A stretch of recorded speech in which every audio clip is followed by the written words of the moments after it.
In the second video orienting you to the lab work in this course, we're going to focus on Unit 3, Epithelium. You see, this is the third lab. The first two labs are mainly getting used to the resources and exploring them and understanding how you can differentiate between tissues with the tissue identification scheme up here in Lab 1, and then in Lab 2, excuse me, and in Lab 1, orientation of WebMic, reading through the introduction, the laboratory exercises, the lab manual, and setting up your biolucidum. So now, in this table, where we have the assignment for Module 1, Lab 3, Epithelium, I'm going to show you Unit 3. All the units in the lab manual always start out with an image, and also that first page gives you a, excuse me, I didn't mean to go, just a moment. And so when you scroll through the unit, after the cover page, which you actually have a summary of the types of epithelium right here, lining and covering epithelium and glandular epithelium. And then we also give you an overview and objectives for this lab, the types of epithelium, and a first approximation of identifying the epithelial type and differentiate between the 8 different types of epithelium and the 3 or 4 different types of glandular epithelium. And so the very first specimen is designed to study simple squamous and simple columnar epithelium. Now I want to demonstrate, first of all, it says to find examples of simple columnar and simple cuboidal epithelia in the general histology section, and under epithelium choose the following specimen. So now we have to go to WebMic. So I bring over WebMic, and you come in and start it, and then you go to navigation and choose general histology, and then epithelial tissue, and then the simple columnar epithelium hematoxin eosin. Now, as you have the lab manual that you purchased before you, and then WebMic on the computer screen, you can just look at the two of them together and verify that we have the correct specimen viewed. And the very first image you see is an image of the reference image down here in the lower left. You see that here. And then what the lab manual asks you to do is to use the magnification tabs, and I can move this over and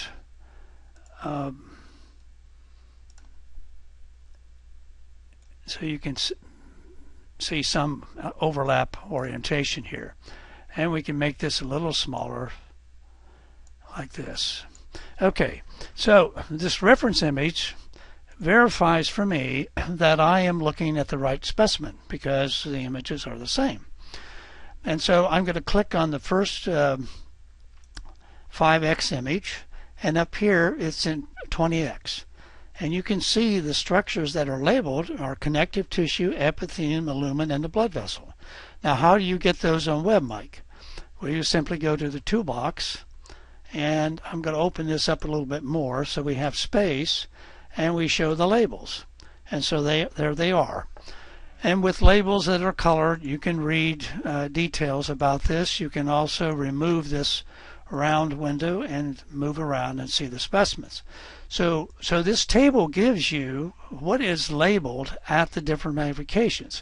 If we click on 20x, which this is now magnified at 80 times, as noted up here, and we can show the labels there and study these. And of course you can remove the mask or the layering, covering, whatever it's pointed out. And so then the third one is a 40x, which over here, and this is 160x. If we remove this screen and then show the labels, You can see everything that's labeled there. So that's the way that works. That helps guide you through a stepwise process in studying this specimen.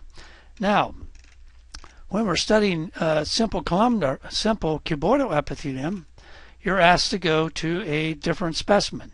So you're going to go back here to navigate, and then I'm going to have to read this all. Okay, kidney, cortex, and hematoxylin eosin. Now that's in the organ section here. And so we're going to go to the navigation, close the general histology, open the organ histology section, and we're going to go to the urinary system, and we're instructed to choose kidney, cortex, hematoxylin eosin. So here it is. So we have this specimen now, and then you're going to be guided through, as before, with this table. We'll guide you through these labels. The most labels are in the 160X. And so if actually that is the first one here, which is going to show you the details. And we're not actually looking at this point the second one, because if it says A, that's the first 40X image. The second 40X image later on in the course, when we get the kidney, we'll take you through this. This is more detail on the kidney, but we're going to stick to the 40X, and then we'll turn the labels on, and then you can see what's labeled here. And basically our purpose here is to illustrate epithelial types. Okay? And so so this goes on like this, and you have a number of specimens to look at in this epithelial lab.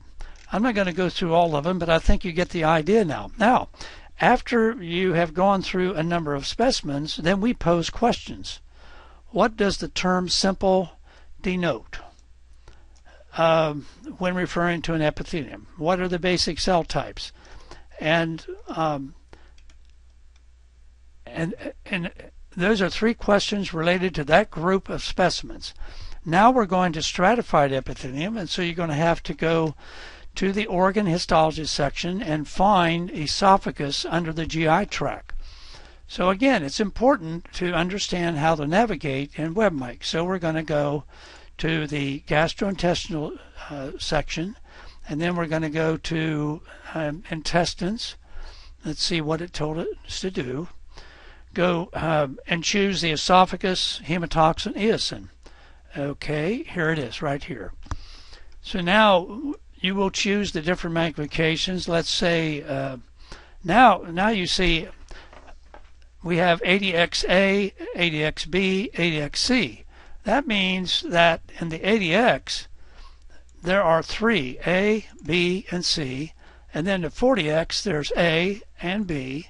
And let's just say 40X times 4 is 160, and we show the labels on that, and then go back to, and you will see there's only two things labeled.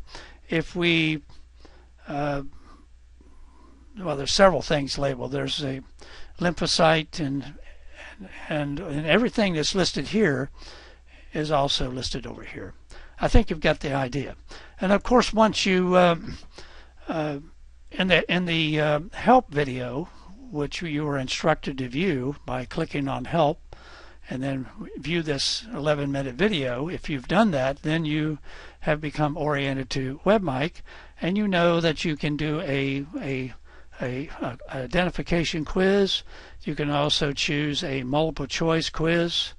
Back here, I'm going to close these labels off and go to this quiz, and then you click and you have a multiple choice of everything that's in the image, etc., etc. And that's all demonstrated in the help video, so I'm not going to go through that. Okay, so once you have gone through all these, and perhaps you want to take some notes or refer to your lecture or have the lecture there so you can cross reference what you're learning, And after each of the group of sections, you're going to see some questions. So here's some more questions, 4, 5, and 6. And then you're going to study transitional epithelium. And on until you reach the end of the unit. And at the end of the unit, after all the questions have been posed and you've done all this studying, then we have a summary. And then every question that is posed during the lesson is repeated here, and you are given the answers. So in combination with WebMic and the WebMic manual, you have a very nice resource that if you take it seriously and take your time and go through this systematically, and then branch out with the virtual slides and Biolucida, and even do Google search on everything you've learned to reinforce, you will do well, at least in the practical aspect. And as long as you are correlating all this back to what you are learning in lecture, it'll benefit you. Okay, so I hope that gives you an orientation of the rhythm or the pattern of study of each lab unit using WebMic and the histology laboratory exercises, which is really the lab manual for the course. So thanks for your attention, and if you have questions and you need help, we have a highly structured discussion board, and there's a place to ask questions about everything. Try to pose your questions in the proper forum, and we will be monitoring this very closely during the course and respond pretty quickly. So good luck, and I hope you enjoy studying histology with these resources.